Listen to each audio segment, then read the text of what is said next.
خدا وعدہ کرتا ہے تو اس وعدے کو لازماً پورا کیا کرتا ہے۔ اس کا ایک اور پہلو بھی ہے، حضور صلی اللہ علیہ وآلہ وسلم یا کسی اور انسان کے وسیلہ ہونے کا۔ وہ پہلو یہ ہے کہ دو قسم کی دعائیں ہیں جو اللہ تعالیٰ کے حضور پہنچتی ہیں، ایک براہ راست دعا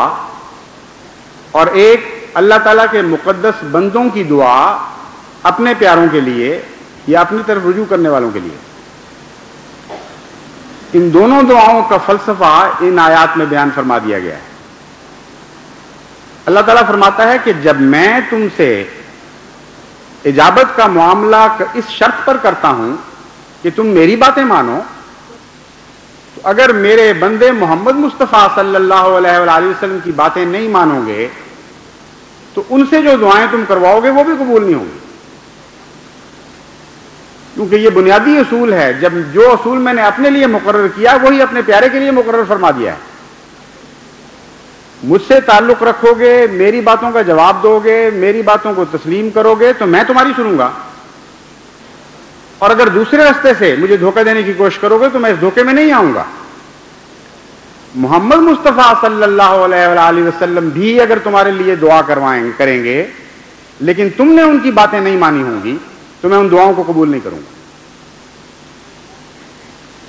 چنانچہ اس مضمون کو مزید کھولتے ہوئے اللہ تعالیٰ فرماتا ہے وَإِن تَسْتَغْفِرْ لَهُمْ 70 مَرَّةً لَن يَغْفِرَ اللَّهُ لَهُمْ ذَلِكَ بِأَنَّهُمْ كَفَرُوا بِاللَّهِ وَرَسُولِهِ، کہ اگر وہ اے محمد مصطفیٰ صلی اللہ علیہ وآلہ وسلم اگر تو 70 مرتبہ بھی ان کے لیے استغفار کرے تو میں اس استغفار کو قبول نہیں کروں گا۔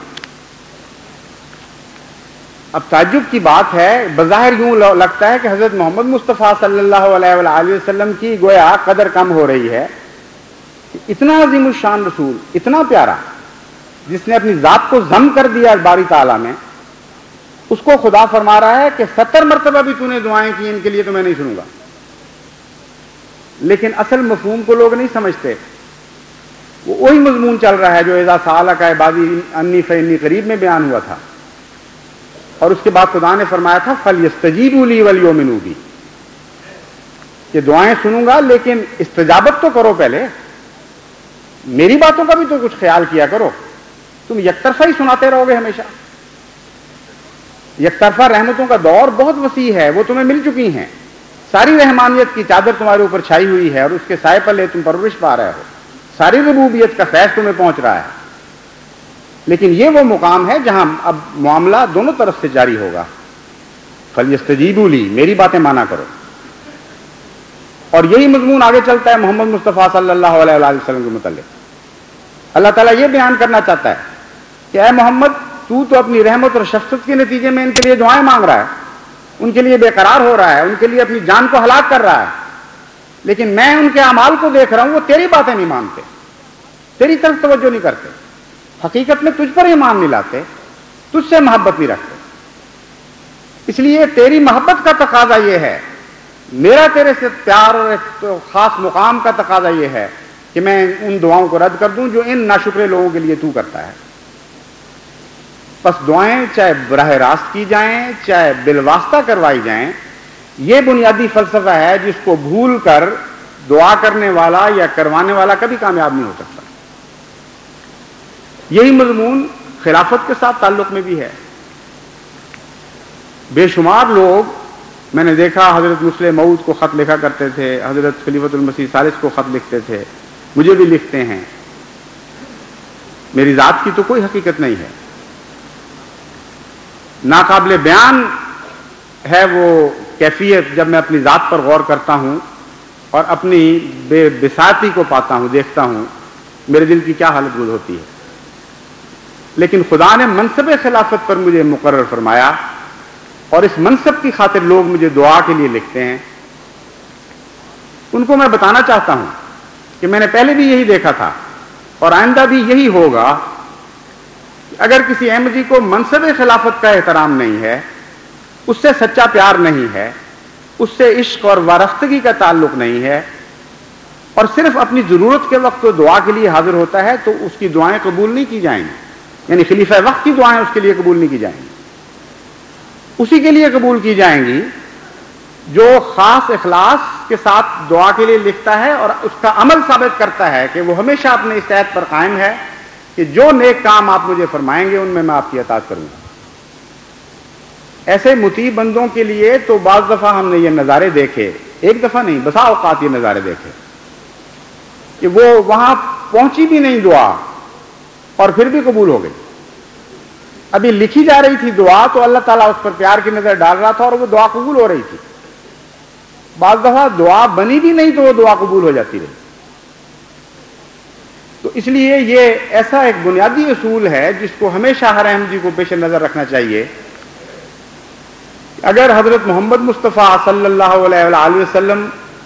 پر درود سچے دل اور پیار سے بھیجتا ہے اور وفا کا تعلق رکھتا ہے اپنے محبوب آقا سے، تو آن حضرت صلی اللہ علیہ وآلہ وسلم کی ساری دعائیں ہمیشہ کے لیے ایسے امتیوں کے لیے سنی جائیں گی۔ اور اگر وہ خلافت سے ایسا تعلق رکھتا ہے اور پوری وفاداری کے ساتھ اپنے عہد کو نبھاتا ہے اور اطاعت کی کوشش کرتا ہے تو اس کے لیے بھی دعائیں سنی جائیں گی، بلکہ ان کہیں دعائیں بھی سنی جائیں گی، اس کی دل کی کیفیت ہی دعا بن جایا کرے گی۔ بس اللہ تعالیٰ جماعت کو حقیقت دعا کو سمجھنے کی توفیق عطا فرمائے۔ دعا کا مضمون تو بہت وسیع ہے لیکن صرف اسی پر میں اکتفا کرتا ہوں۔ اللہ تعالیٰ ہمیں اپنے رب سے سب سے پہلے وفا کا تعلق عطا کرے، خود اپنی ذات سے یعنی وفا کا تعلق عطا کرے۔ یہ جمعۃ الوداع انہی کے لیے برکت کا موجب ہے جو جمعے کو وداع کہنے نہیں آئے بلکہ آج کے دن کے خاص ماحول کو بڑی حسرت کے ساتھ وداع کر رہے ہیں۔ یہ انہی کے لیے بابرکت ہوگا صرف جو مسجدوں کو وداع کہنے کے لیے نہیں آئے بلکہ اس مسجد کے آج کے خاص ماحول کو روتے ہوئے رخصت کرتے ہیں، ورنہ وہ روز صبح شام 5 وقت اپنے رب کے حضور حاضر ہوا کریں گے۔ ہر اذان پر ان کا دل مچلا کرے گا، ہر دوسرے کام سے ان کو نفرت ہو جایا کرے گی اور دل اٹک جائے گا مسجد میں اور چاہیں گے کہ وہ مسجد میں پہنچیں اور اپنے رب کے حضور حاضر ہوں۔ آج کا جمعہ بھی ان کا جمعہ ہے، آج کی دعائیں بھی ان کی دعائیں ہیں، آج کی مسجد بھی ان کی مسجد ہے، اور یہ تینوں چیزیں ہمیشہ ان کے ساتھ وفا کریں گی۔ اللہ تعالی ہمیں اس کی توفیق عطا فرمائے۔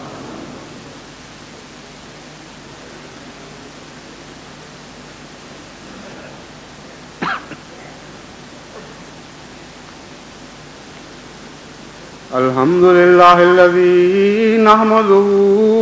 ونستعینه ونستغفره ونؤمن به ونتوکل علیہ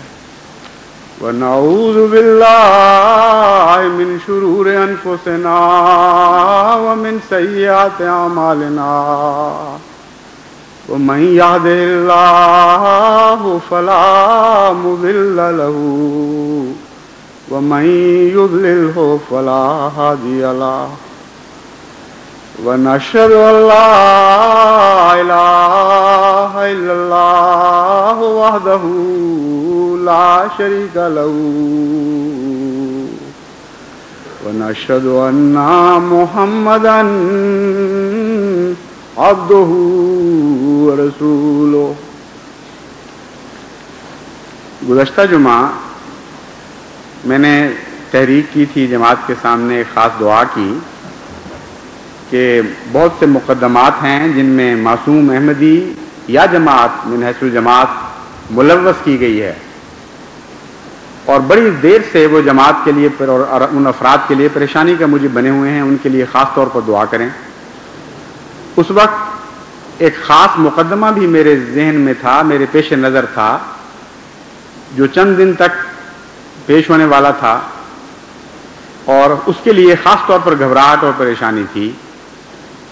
تو میں آپ کو مبارکباد دیتا ہوں کہ اللہ تعالیٰ نے آپ کی دعاؤں کو سنا اور اپنے فضل سے اس مقدمے میں اس ملوث معصوم شخص کو نجات بخشی۔ بہت اللہ تعالیٰ کا شکر کریں۔ فَإِن شَكَرْتُمْ لَأَزِيدَنَّكُمْ کا وعدہ حاصل کرنے کے لیے اتنا شکر کریں اس مقدمے کے متعلق کہ جس طرح وہ بادشاہ جس کے سامنے ایک شخص حکمت کے ساتھ باتیں کر رہا تھا، وہ ہر دفعہ اس کے منہ سے زہ نکل جاتا تھا، اور ہر دفعہ زہ نکلنے کے اوپر اس کا وزیر اس کو اشرفیوں کی تھیلی دے دیتا تھا۔ یہ اتنی دفعہ ہوا کہ بادشاہ نے وزیر سے کہا کہ یہ اتنا حکیم، اتنا عقل والا انسان ہے کہ اگر میں اس کے پاس اور ٹھہرا رہا تو میرا خزانہ خالی ہو جائے گا، میرے منہ سے زہ نکلنا ہی نکلنا ہے۔ یعنی تعریف کا کلمہ زہ کمال کر دیا تم نے، اور حکم یہ تھا وزیر کو کہ جب زہ کہوں اس کو اشرفیوں کی تھیلی دے دو۔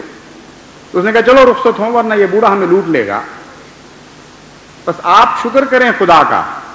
ایسا شکر کہ ہر دفعہ رحمت باری کے منہ سے زہ نکلے، لیکن یہ میں آپ کو بتاتا ہوں کہ خدا کی رحمتوں کو کوئی لوٹ نہیں سکتا، اس کو یہ جگہ چھوڑ کر جانے کی کوئی ضرورت نہیں،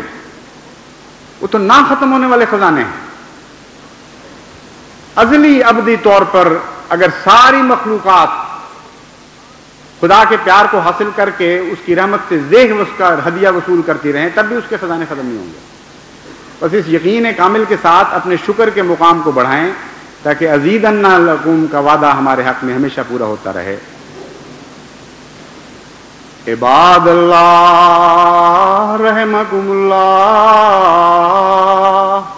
ان اللہ یامر بالعدل والاحسان وایتاء ذی القربی